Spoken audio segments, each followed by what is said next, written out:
Ngouda Sall, conseil antique du maire de la ville de Dakar. Aujourd'hui, nous sommes à la cérémonie de lancement de la deuxième édition du Hackathon, donc le Dakar Innovation Day, qui verra la participation d'à peu près 500 personnes. Durant 3 jours, nous allons permettre à de jeunes entrepreneurs de pouvoir présenter des projets, donc à un jury qui va les départager. Et les meilleurs projets donc, vont se partager une subvention de 10 millions de francs, donc, qui a été donnée par le maire de la ville de Dakar, M. Barthélémy Diaz, pour en tout cas accompagner ces jeunes entrepreneurs.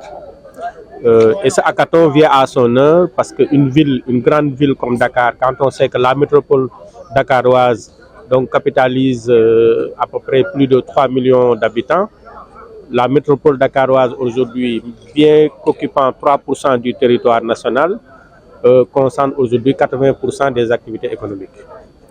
Cette métropole dakaroise encore capitalise plus de 72% donc, du parc automobile.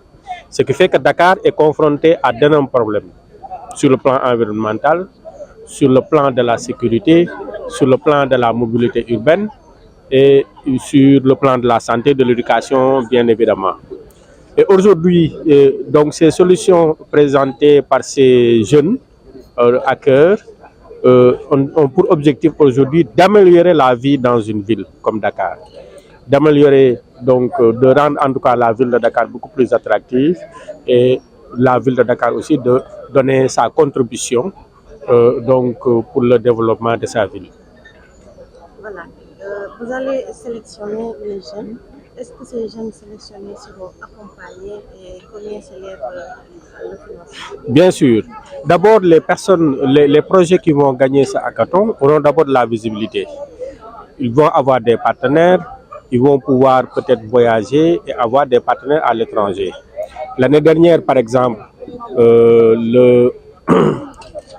les projets qui ont eu à gagner ce concours-là ont eu à bénéficier de financement, d'accompagnement par la CPM, la couveuse d'entreprise de la ville de Dakar, et de voyages.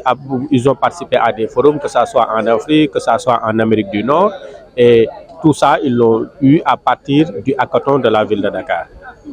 Et ce financement s'élève à combien? Donc, les 3 premiers vont se partager à une somme de 1 million de francs, mais ça ne va pas s'arrêter là.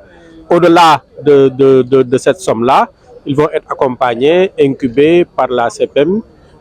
Donc, ils vont être formés aux techniques de communication, aux techniques de gestion d'entreprise, aux techniques de gestion de projet.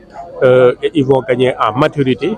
Et certains même donc, pourront bénéficier d'un marché au niveau de la ville de Dakar.